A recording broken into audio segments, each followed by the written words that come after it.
All right, hello and welcome, traders. It's Friday, January 10th, 2025, the end of another week here. We are now a week into the new year, man. Time's already flying by, 10 days in. We're doing okay. We've got some decent realized gains going in our accounts. Markets are down overall about a 1.5% for the year. So far, things aren't looking so rosy. We'll show you the charts. I'm also going to show you what I'm trading right now. We didn't really make a lot of moves this week, but we did close some winners. So we continue to trade our way through things here. Netflix down a fraction, mainly some serious pressure today on bonds. We got some pressure on oil to the upside today with some news going on in oil. And then the market's kind of just floundering around, which is doing fine. But we're doing great on the trading side. We're going to show you what trades we're in. We're going to show you what trades we just finished up with this week, give you some ideas. Let's take a look at the markets and let's take a look at what's driving the markets right now. So let me go ahead and share my screen. We'll try to keep it short, try to give you guys a lot of little value here at the end of the week. So if we're taking a look at things, here's what happened today. This is what set it all in motion at 8:30 this morning. You had average hourly earnings come out pretty much in line with expectations. No big news, no big change there. But then you had the non-farm payrolls here, non-farm employment change, and they were expecting a drop from 212,000, a drop to 164,000 jobs, and we got a gain of 256,000. Super hot employment report today, letting us know that the economy is cooking along. Should be great news, right? A strong economy, people are getting jobs. That should be all great for America. And you know what? It is great for America. What it's not great for is, they're worried that the Fed's not going to cut rates. They're going to keep things higher for longer, which is going to keep pressure on the market. Is there anybody that watches anything that I do or anybody I know in any of our groups that believes that the Fed was going to all of a sudden start cutting rates? No, they already said they're not cutting rates. So I don't know why things got even more bearish today after the news, because the Fed already said we're probably not going to be cutting much this year, maybe two cuts or something like that coming up. And we're going to show you where we think those cuts are coming in just a moment or two. So really no surprises. The economy is cooking along. That should be great for stocks. We got earnings starting really a little bit more next week. And then the employment rate drops from 4.2, okay, and the expected of 4.2 to 4.1. The economy is doing great. Unemployment's dropping just a fraction, not a ton. I know everyone wants to see jobs dropping, unemployment climbing, cats and dogs living together. But you know what? The Fed's already telegraphed we're not really going to move next year. Maybe two cuts, okay, maybe none. Who knows? We already know that. So today's data really shouldn't have changed your take on anything for the year, but maybe there's some profit taking going on. It's all good. I love the fact that the market is selling off here. We're not ready to jump back in, but we've got a lot of dry powder, and I am ready to unload on that thing, especially in our investing accounts. I want to be buying SPY, the Qs, Nvidia, Google, Bitcoin, or IBIT, or some of those types of stuff. There's a lot of stuff I want to start buying here. And, even Palantir, which I have not participated in at all. If this thing keeps dropping like a rock, great. I want in. Okay. I just want in at lower than where we are. We're overinflated 10%. These sell-offs here are perfect. Okay. We want the market to drop so that we can see the next leg up and give ourselves another opportunity to get in. So anyway, that's today's report. Got that taken care of. Fear and greed index. This thing is showing right now that we're at 27. We're not to the extreme fear. I think this thing is always a little bit off. I don't really think fear's at 27. It's probably around 40 or 30s, mid 30s. But either way, we'll take it. And you want to be greedy when the market's fearful. So if we drop any more here and we start to hit the extreme fear, okay, this is where we're going to start to pick up our bargain. So I really like this. I think it's giving us a great opportunity now as we pull back in the markets here, taking a look at what's going on. Yep, keep pulling back, keep pulling back. Let's get to the the 50-day, the 200-day, the 100-day moving averages. Let's find some support levels. Okay, that's all good. I love it. Bring on the fear. I think that helps us in here. And if we take a look at what the Fed's doing, well, we anticipate absolutely nothing to happen this month. So in a couple of weeks, we get the next Fed meeting. Maybe they'll say something. I can't imagine they're going to change anything that they're doing, except we're going to pause here. We're not going to be cutting anytime soon. We have to, make sure that inflation is not rearing its head, and we're not really seeing employment trending the way we want. So we're not going to do anything. Fine. That's what we all expect to happen. Okay. I don't think they're going to raise rates anytime soon. I think, bond yields heading up and higher on the long end of the curve, giving you an opportunity, okay, here, and that's really putting a hurting on people who want to borrow money, but they'll push it up a bit and then eventually it should ease off.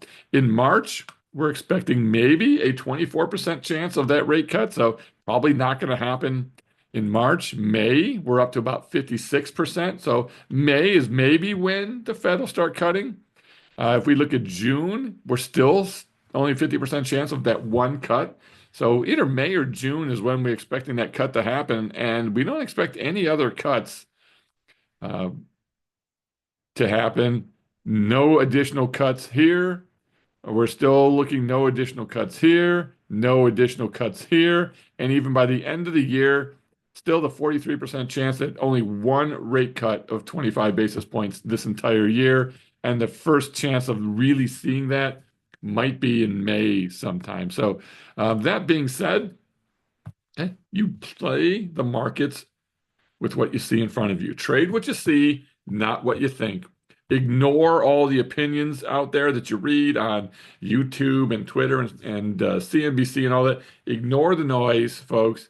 Focus on the data, but really focus on what you see in front of you. So let's take a look at the markets and what do we see? Well, here's the 30-year Treasury. You can see it ticked up higher at the open this morning and then sold off a bit on the day. Ended off of its highs, but still just traveling right at the upper end of the 3 ATR band, hit the top end of the Bollinger Band. Okay, so I think the yields are still overdone here. There was really, yes, a hot unemployment report or employment report today, but it's not really going to change anything. Okay, the economy is still great, should still be great for stocks. They're just really putting a hurting on people who want to borrow money, and of course, that's going to impact the economy. But that's what the Fed is trying to do.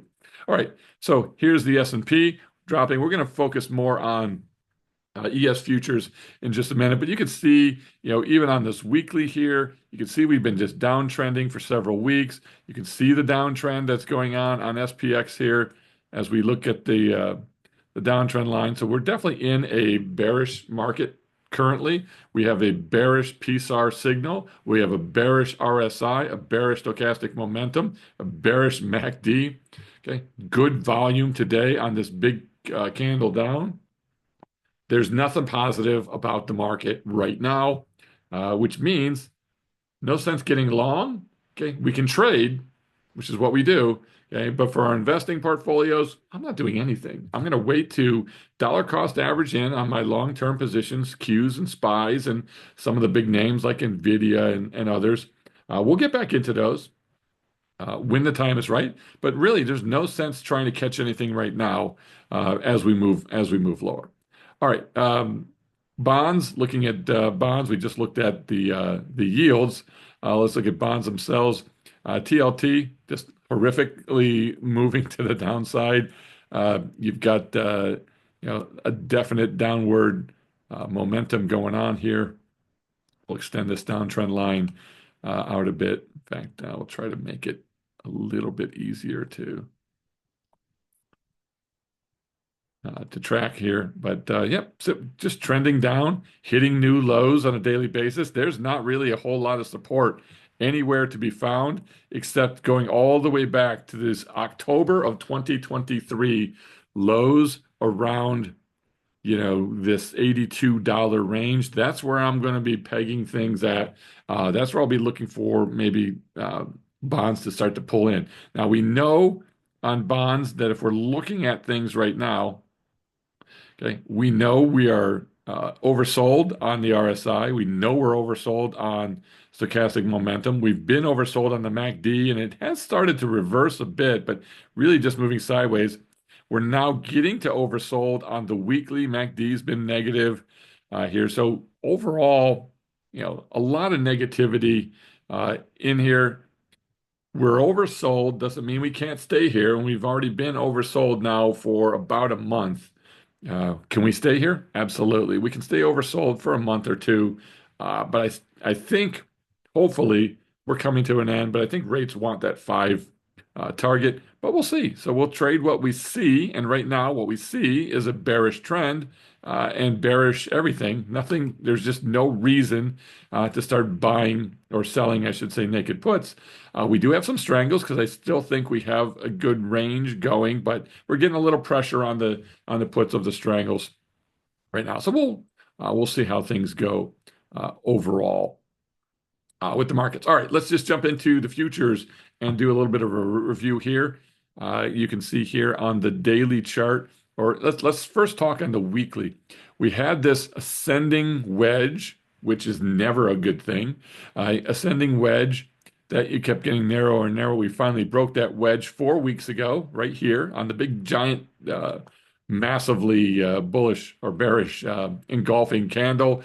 Big day down. Uh, Here we broke that triangle. We tried to recover a bit and then continued our sell-off. So now this ascending wedge that we had, pretty much it's dead. We can take it off our screen. A lot less things to have to stare at now in here, and we can just focus on what do we see. But again, on ES, the weekly chart on the left here, everything's bearish. Bearish PSAR, MACD, RSI, stochastic momentum, all heading down. We have more downside to go, in my opinion, which I think is a great thing.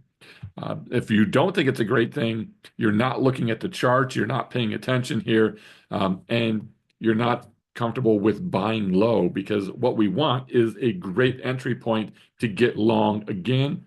This is only going to be temporary, folks. So wait for the pullback to end. Okay. Wait till you see the whites of their eyes, and then we can load up and we go forward. So right now, things are just negative. We let them drop. Okay. Great thing for us as trading our 112 trades. We're going to start to see traps pay off. Okay. And we don't have a ton of naked puts because we've been doing them short term. So we're still doing okay with those. We've got hedges on, which are starting to pay off a bit, and we've got lots of put debit spreads on that are 100 wide, at least three contracts for me. So when you think of 100 wide at three contracts, that's 300 times a 50 multiplier. Those are $15,000 hedges, each one of them, if the market continues to sell off. Some of them are already printing $400 or $500 a piece. Okay, but we have some really good money to make here. So we'll let things play off. We'll let the hedges do their thing. Vol hedges are doing their thing. Delta hedges doing their thing, and all of the put debit spread walls that we have are really doing their thing, starting to give us some decent profits. We'll be taking some profits moving forward. So there's ES here. Let's look at oil. Oil going bananas. When we looked at the news here, U.S. sanctions on Russia threaten supplies, and that's really the big deal.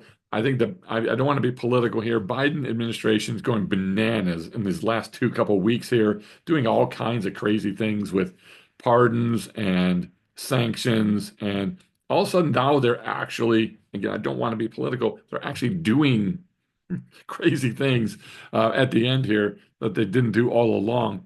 But it's okay. We get what happens. And when Trump gets in, he may do crazy things too. We have no idea. So again, either side, bananas in Washington. It is the most dysfunctional place on planet Earth. It's the anti-Disney World. Okay. It's the least enjoyable place on Earth to watch what's going on in our nation's capital with the people that run things. But anyway, I'm sorry to get a little political. We've got the downtrend line going on oil. Finally, actually broke through that on a big candle today with the announcement of the U.S. sanctions. We are now overbought on RSI. RSI is overbought. Stochastic momentum's overbought. Okay, we're well above the top of the Bollinger Band here. We're also hitting the 3 ATR band. Okay, lots of resistance up here. We've also got the value, the VWAP, so the volume average price here. We ran smack into that in the middle of this candle today. Didn't really act as a, it could act as support. We'll see if we get any pullback, but right now, oil super strong, big move up. We've got 112s on in there. We've been taking some of those off. We closed another one today for a winner, so we booked some more profits today. In fact, we booked on oil. We booked a little bit over $1,000 in 38 days on a 112 in oil. So yeah, that's working perfectly. Gold just been sideways trending or trading for a while now. In fact, I'm going to take some of these pieces off and we can really take a look at maybe this range that we've been in for a while now. Oops. Okay. So taking a look, we've been in this kind of value area for quite a bit on gold. So somewhere between 2,600 and 2,700, 2,730. So between 2,600, 2,700. This has been a pretty good range. We're now back to the top of this range. We're not overbought yet. Things look pretty decent for gold to maybe continue higher, except for the fact that we're hitting the Bollinger Bands that we're pinching in. So maybe a little bit more consolidation, but if we get any pullback here and a bounce on this, I think we could see some more upside. So gold's been good. We've got put credit spreads on gold. Those are doing great for us. We've also got, I believe, on gold. We've got a Jade Lizard running on gold. That's doing well. So we're trading it exactly the way I would want to be trading it. Let's look at bond futures. We already talked about bonds and where things are. Uh, so we'll keep an eye on what's going on in bonds, but just bond futures, just nothing positive in here at all. Down at the lows, overextended to the downside. Doesn't mean it can't continue to be there, but I would expect to start to find some bottoming soon, but maybe not. Maybe bonds is just going to continue to tank here. So we'll pay attention to what it is. And we'll trade it appropriately. Okay. And maybe that trade is to have no trade on it. We'll see what happens. We don't have a whole lot going on there, except we do have some TLT naked puts in our long-term investing account. If we need to, we'll take assignment on those and we can wheel those out or we can roll them out. All right. Just really quickly, copper having a really nice rebound. In copper here, it looks pretty decent for continuation to the upside, breaking out a bit here. Getting a little overextended, but still, copper looks good on the weekly chart. It might just be getting going. And if you believe this China stimulus is having some impact here um, on things that maybe they'll be able to get their head out of their tushes and move forward. I doubt it. I don't have any faith in the Chinese government to control their economy, but maybe they will, and we'll see what happens. I hope so. That should drive copper higher. That should also drive oil lower. Potentially, if they start to increase uh, or get out of there, it should increase, keep oil up a bit, and then as their desire for oil moves forward. But I'm sure Russia is giving them a good deal on oil. All right, and then lastly, here, if we're looking at RTY, in here we can see that the uptrend here finally broken really this week. We haven't updated things in a little while here. We can take these off. We were in this value area, and now we have a new value area that we just broke out of. So we were really trading, in this range, okay, for probably 4 weeks now. Break below today, heading down to the 21-day moving average. We're getting a bit overdone, I think, on small caps. I like small caps here. However, if you believe that rates are going to stay up, that's going to hurt small caps more. I know Tom Lee talking about small caps and the year of the small caps this year. I don't know, man. With rates high, small companies don't do well in they're very interest rate sensitive. Things don't look great here, but we're getting to a pretty good oversold area. So we might want to start to pick some things up there. All right, let's just bounce through some of the charts on here. And we did a class this week, actually yesterday, on Fibonacci retracement. So that class is in the Discord for members. So we talked about fib retracement levels quite a bit, and that's where I think you can start to look at some of these moves to see, does it make sense now with maybe the move off of these lows, and it's the bottom of the wick to the top of the wick. Okay, what are we seeing? So on the fib retracement levels here on Apple, okay, from this recent move in Apple off of the change in market structure here, we came back. We touched right on the 618 here in green, held it great yesterday, and this is where we fell today. Now we did hold above, uh, I'm sorry, we held above the 618. The 50 is here. Uh, in green. So the 50 we held. The 618 we didn't really touch base on it, but we stayed above it. That's where we'll be looking. We also have this previous pivot level here, and I'll extend this thing out. Pretty interesting that this previous pivot level from way back here in June or in July, this is where we held today. We held above it. Does that mean we're going to hold there? Well, that was the uptrend line. It's near the 618 and the 50 here. So this is kind of the golden zone when it comes to Fibonacci retracements on Apple. It's a pretty good hammer candle today. Finished well off of our lows on good volume. Oversold. Is this an area that you want to get long Apple while you're heading into earnings? So we'll be a little cautious on it. I'm not getting into Apple anytime soon, but it was just something to keep an eye on there.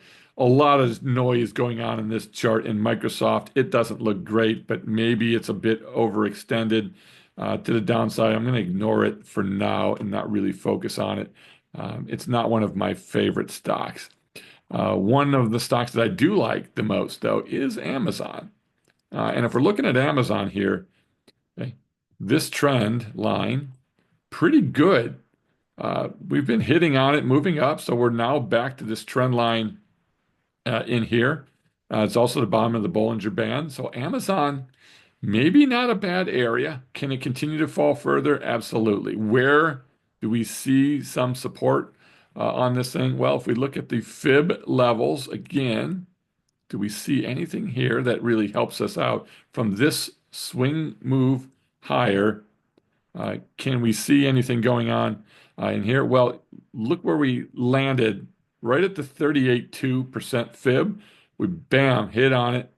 Bam, hit on it again. Bam, held it again today. Now, if you knock on the door enough times, someone's going to open it and you may fall through. So we may just fall through that door and then start to head down to the 50 or the 618.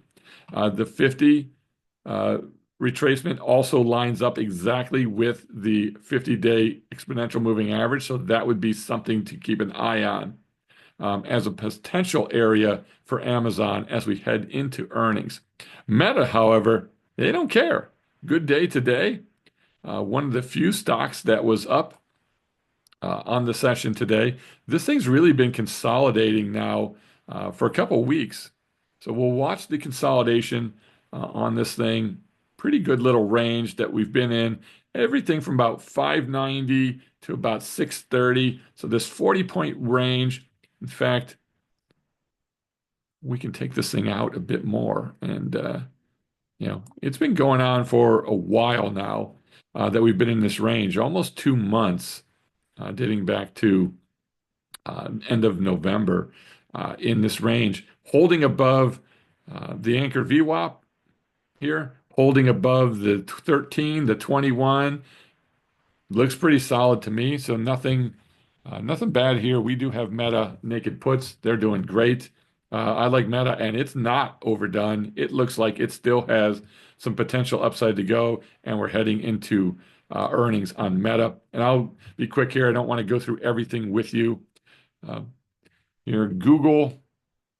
Let's take a look at some of these things. Oops, didn't mean to do that. Let's get some of these drawings off. It's been a little while. Google has had this really nice move up. Okay. pull the fibs out. Let's go to the swing low, to the swing high. You got to use the wicks when you're drawing these and see where we are. I mean, we're right now, we just broke a little bit through this, and I don't know if we invalidated it here, but we've been holding to 38 percent. So hit on it here, bounced, came pretty down close to it here, and bounced again. We're holding the 21. We're above the 38. We haven't had a really decent pullback in here. Things look a little weak on Google, but I think it's really well valued here. I like it. All right, two more that we'll do is Nvidia, and then we'll do Palantir or Tesla and Palantir, and then we'll move uh, on these. All right, so trying to find where potential support may be. And here's the previous pivot level that we've banged on probably a number of times. Here you can see we keep hitting on this particular level. So hit it here, hit it here, hit it here, broke through it here with a little bit of noise. Do we finally find some space in here?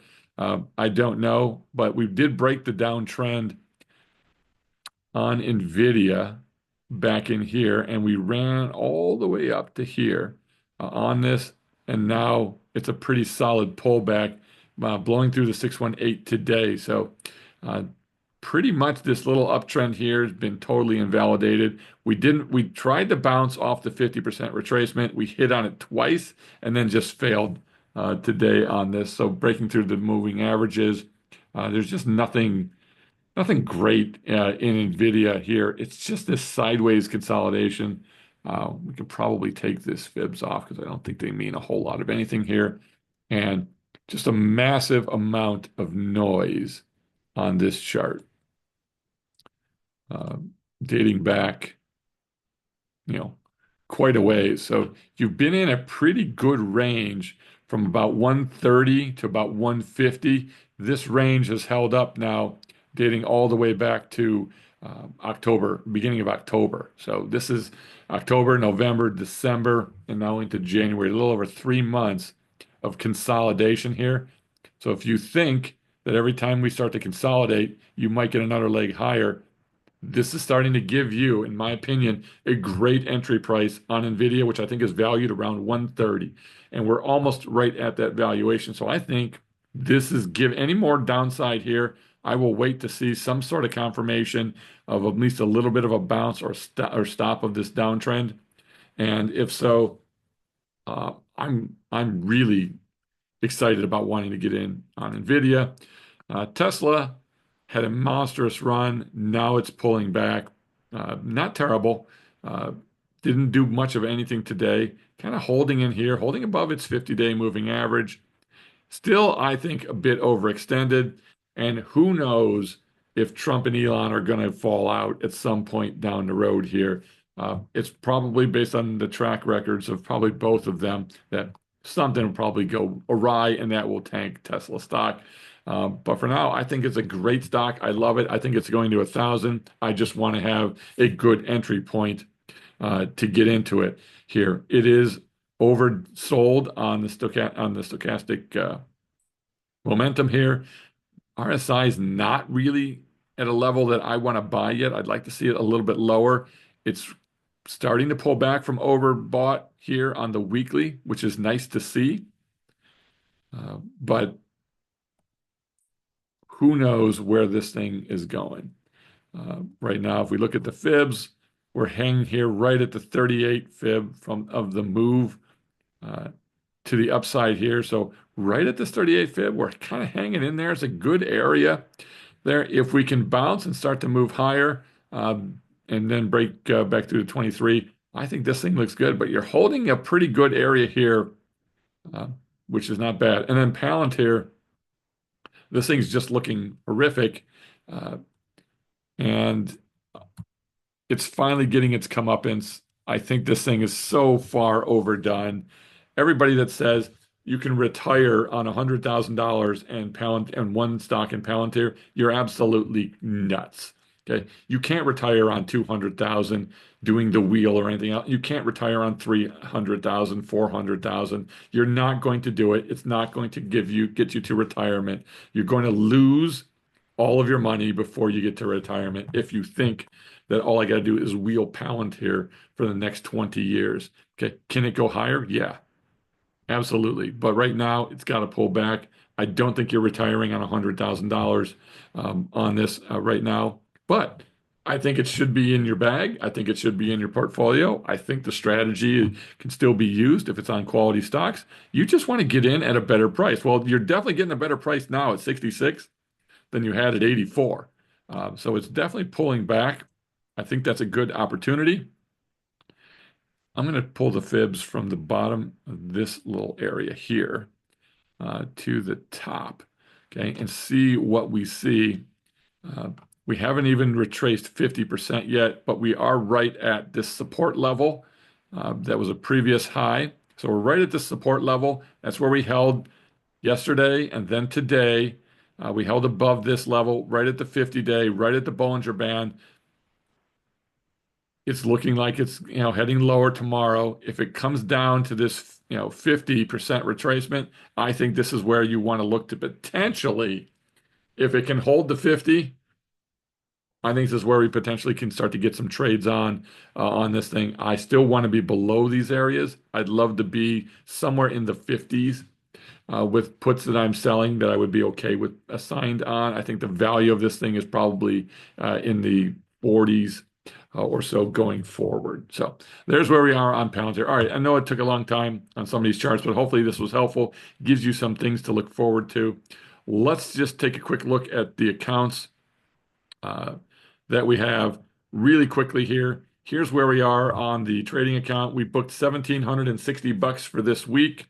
So it was a good week overall. Not a whole lot going on. We closed a zero DTE trade, okay, for $250. We closed a gold put credit spread for 450, and then we closed a 112 in oil. So 3 running trades closed this week. That's where we are for the year so far.